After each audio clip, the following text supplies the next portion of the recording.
اعوذ باللہ من الشیطان الرجیم بسم اللہ الرحمن الرحیم الحمد للہ رب العالمین الصلاۃ والسلام علی اشرف الانبیاء والمرسلین وعلی بیت الطیبین الطاہرین المعصومین المظلومین ولعنۃ اللہ علی القوم الظالمین۔ ہم جو ہے تو باقر صدر صاحب کی جو ایک آرٹیکل ہے جناب آیت اللہ شہید باقر صدر صاحب، اس کا ایک حصہ پہلے سنا چکے ہیں۔ اب وہ ہے تاریخ کی پرانی تعبیر، اسی میں اب جو ہے تو آگے ہم بڑھے ہیں امتوں کے، یہ پہلے جو ہم نے بیان کرے تھے، اب اس کے بعد جو ہے جو بیان کر رہے ہیں وہ امتوں کی گرفت کے بارے میں۔ یہ امتوں کی گرفت میں آپ لکھتے ہیں یعنی امتوں کی گرفت اور ان پر عذاب آنے کے سلسلے میں تاریخ کی سنت اور اللہ کا قانون۔ آخری دو آیتوں میں قرآن کریم قرآن حکیم میں اس جانب بھی اشارہ کر رہا ہے۔ یہ جو ابھی آخری دو آیتیں گزشتہ،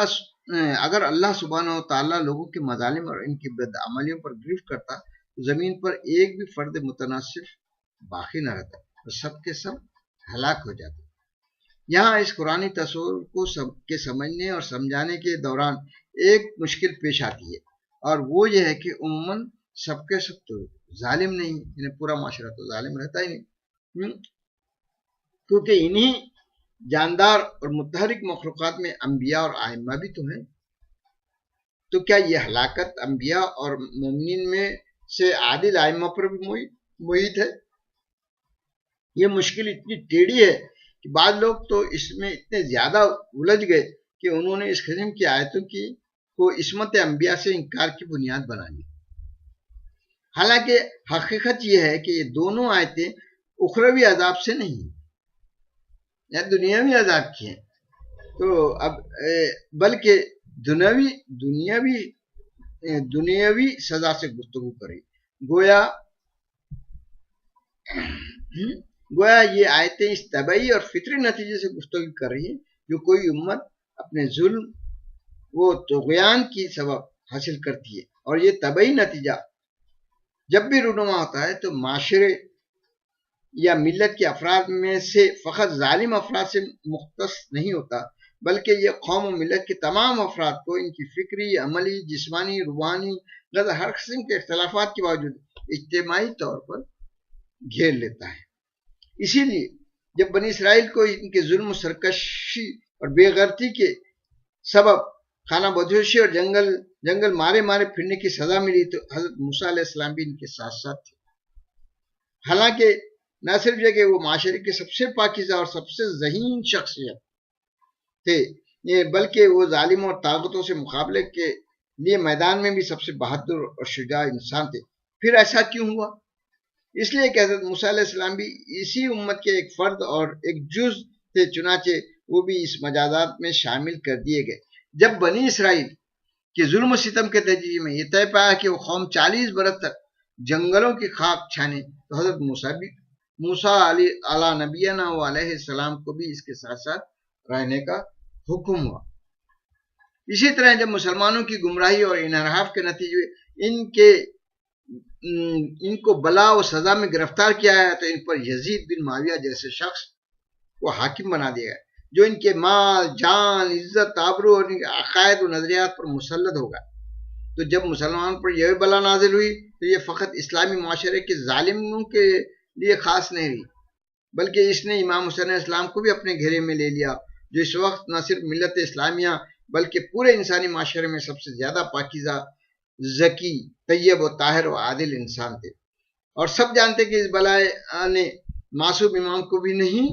چھوڑا، یعنی ان پر بھی مصیبتیں آ گئی۔ جو مصیبتیں انہیں عوام پہ کر رہا تھا، وہ مصیبتوں کی اور انتہا سے انہیں جو تو اتنے پاکیزہ شخصیت پہ کرنا شروع، تو وہ تو ایک بلا تھی، وہ تھی جو معاشرے کی غلط حرکتوں کے جیسے وہ نازل ہو گیا،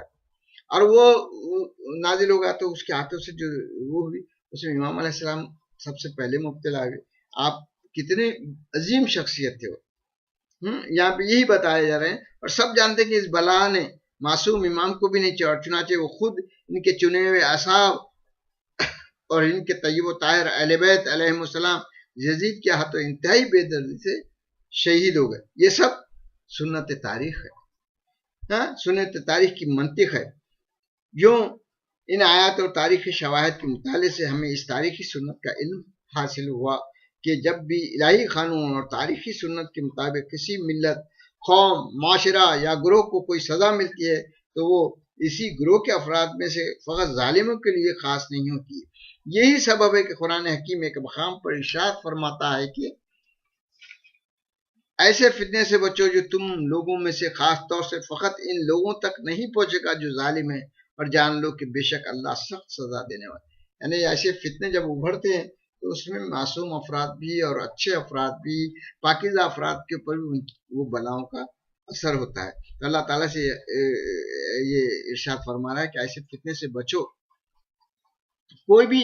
ہم یہاں پہ، حالانکہ قانون قدرت تو یہ ہے، قانون قدرت کیا ہے یہ آیت میں، کوئی بھی کسی دوسرے کا بوجھ نہیں اٹھائے گا، دوسرے کا بوجھ تو نہیں اٹھائیں گے۔ پھر یہ کیا دوسروں نے بدماشیاں کرے، معاشرے میں بدماشیاں کیا، ایک مسلط ہوگا یزید جیسا، اور نیک اور پاکیزہ لوگوں کے پر اس کی وجہ سے آفت ہے۔ یہاں پر یہ بتا رہے ہیں کہ جب قرآن میں ایسا تو ایسا کیوں ہوتا ہے؟ گفتگو کے ان دونوں پہلوؤں اور قرآن حکیم کے بتائے ہوئے ان دونوں قانونوں پر غور کرنے سے معلوم ہوتا ہے کہ اخروی عذاب یعنی ہمیشہ براہ راست عمل کرنے والے پر آتا ہے۔ جو ظالم ہے، یزید ہے، وہ اخروی پہ جائیں گے۔ جو ظالم، جو معاشرے میں ظالم ہے، جو یزید کا ساتھ دیے، یزید کے ظلم سے راضی ہوئے، ان پر اخروی عذاب ہوگا، اور اس میں کوئی کسی دوسرے کے عمل کا نتیجہ نہیں بھگت سکتا۔ جیسا کیا شمر نے جیسا کیا ویسا عذاب، ہرملہ نے جیسا کیا ویسا عذاب، یزید نے جیسا کیا ویسا، یا انفرادی جو عذاب ہے ان پر نازل ہو۔ اور معاشرے کا جو تو وہ اخروی نہیں دنیاوی رہتا، وہ دنیا میں ہو رہا ہے تو اس میں نیک آدمی بھی مشکل میں آ جاتے ہیں۔ دنیاوی سزا کا دائرہ بہت وسیع ہے، دنیاوی سزا کا دائرہ بہت وسیع۔ اس طرح معلوم ہوا کہ یہ آیتیں اخروی معنوں میں عقاب یعنی عذاب الہی اور قیامت کے پیغمبر پر ملنے والا عذاب نہیں ہے۔ یہ اللہ جو تو عقاب نازل ہوگا، جو اس کا جو وہ ہوگا وہ اخروی ہے، وہ اس میں یہاں پر نہیں ہے۔ تاریخ سنتوں سے فلسفہ تاریخ کے اصولوں و ضوابط یا قوانین تاریخ اور ان نتائج سے گفتگو کر رہی ہیں جو امتوں کے اعمال، کمائی اور قد و کاوش کے سلسلے میں حاصل ہوئی ہیں۔ نبی کو شہر بدر کرنے والے کی تاریخ کی سنت۔ ذرا اس آیت پر غور کیجیے۔ ارشاد باری تعالیٰ ہے کہ یہ لوگ تو تمہیں سرزمین مکے میں اذیتیں پہنچا کر دل برداشتہ کرنے ہی لگے تھے تاکہ تم کو وہاں سے نکال دیں، شام کی طرف نکال دیں۔ تو اگر یہ لوگ اپنی اس کوشش میں کامیاب ہو جاتے تو پھر یہ لوگ چند ہی دنوں کے مہمان تھے۔ اگر ایسا آپ کو شام کی طرف نکال دیتے اور حضور کو ایسا کرتے تو پھر تو چند دن کے لیے مہمان تھے، کیونکہ ہم نے تم سے پہلے جتنے رسول بھیجے ان سب کے سلسلے میں ہمارا قانون، دستور اور روش و سنت یہی رہی، اور تم کبھی بھی ہمارے بنائے ہوئے قانون میں کوئی تبدیلی نہیں پاؤ گے۔ یہ آیت کریمہ بھی دوسری آیتوں کی طرح ایک عمومی اور کلی مفہوم پر زور دیتی ہے اور کہتی ہے کہ وَلَا تَجِدَ لِسُنَّتِ اللَّهِ تَحْوِيلًا، کبھی بھی ہمارے بنائے ہوئے قانون اور سنتوں میں کوئی رد و بدل نہیں پاؤ گے، کیونکہ یہی وہ سنت ہے جسے ہم نے لوگوں کے سلسلے میں اختیار کیا تھا جنہوں نے تم سے پہلے آنے والے انبیاء کے ساتھ اس کا سلوک روا رکھا تھا۔ چنانچہ یہ سنت اور قانون اسی طرح جاری رہے گا اور اس میں کسی قسم کا رد و بدل نہیں ہوگا۔ مکے کے رہنے والے اس بات پر قدرت نہیں رکھتے تھے کہ حضرت صلی اللہ علیہ وسلم اور آپ کی تبلیغ اور آپ کی دعوت کے خلاف کوئی منطقی اور صحیح بات کر سکے، اس لیے ان کے پاس اس کے سوا کوئی چارہ نہیں تھا کہ آپ کو مکے سے نکال دے۔ چنانچہ وہ اسی بات پر سر جوڑ کر بیٹھے ہوئے تھے کہ آپ کو مکے سے نکال باہر کے۔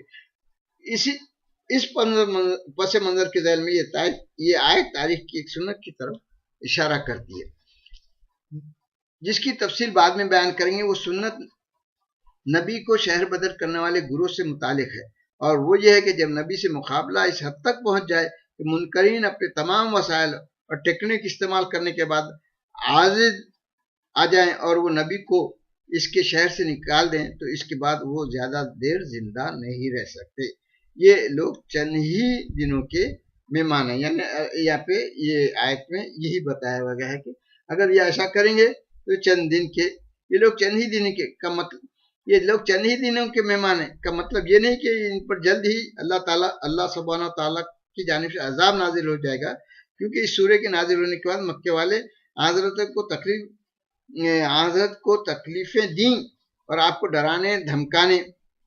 اور آزار دینے کی اس طریقے استعمال کی، جس کے نتیجے میں جب حضرت کو مکے میں کوئی چائے پناہ نظر نہیں تو آپ وہاں سے ہجرت کر کے مدینہ چلے، لیکن اس کے باوجود کفار مکہ پر کوئی آسمانی عذاب نازل نہیں ہوا۔ چنانچہ اس وافی ہدایت پر بھرپور غور و خوض کے بعد جو مفہوم واضح ہوتا ہے وہ یہ ہے کہ آیت بتا رہی ہے کہ مکے کے رہنے والے زیادہ دیر تک مضبوط اور ثابت قدم اور انقلاب و مبارزہ گروہ کی حیثیت سے باقی نہیں رہ پائیں گے، اور یہ ایک ایسے گروہ کی شکل نہیں اختیار کر سکیں گے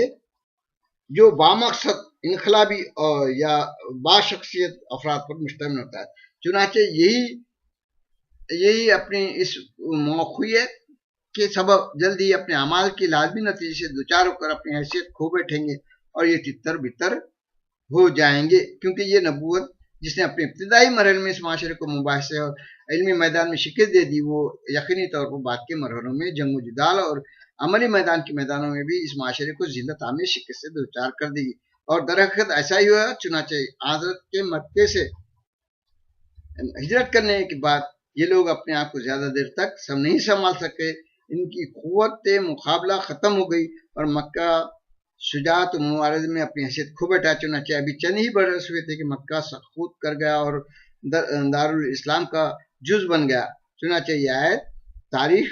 کی سنتوں اور قوانین کو بیان کری، اپنے موقف کو بہت تاکید کے ساتھ بیان کرتے ہوئے کہہ رہی ہے لن تجد لسنت اللہ تبدیلا، الہی سنتیں اور قوانین کبھی بھی بدلا نہیں کرتے۔ وآخر دعوانا ان الحمدللہ رب العالمین۔ ہم اس کے بعد اور تھوڑا سا مضمون کا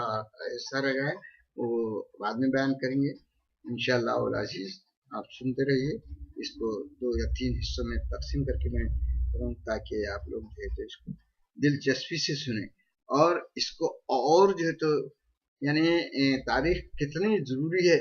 کہ وہ ایک دین کا حصہ ہے۔ اگر تاریخ پڑھیں گے تو آپ کو معلوم ہوا کہ کون کون کیسے تھے، عباسی خلفاء کیا کرے، بنو امیہ خلفاء کیا کرے، حکومت کے بادشاہ کیا کرے، ہاں جو سلطنتیں گزری، حکومتیں گزری، ان کے مظالم کیا تھے، ان کے اچھے کام کیا تھے، برے کام کیا تھے، اس سے آپ کو ایک روش معلوم ہو جائے گی، حق کی تلاش میں آپ کو بہت کچھ جو ہے تو اس سے مدد ملے گی۔ اس لیے تفکر کے چشموں سے میں ایک ہے ہسٹری، اور انشاءاللہ جو ہے آپ جو ہے ہسٹری کا بھی ایسے مطالعہ کریں گے اور راہ حق کے لیے یہ بہت ہی مددگار ثابت ہونے والی چیز ہے، اور اپنے دوستوں احباب کو بھی اس بات کی دعوت دیں گے انشاءاللہ العزیز۔ ہم اس کے آگے کے بھی بیان دیں گے۔ وآخر دعوانا الحمدللہ رب العالمین۔ اللہم صلی اللہ محمد و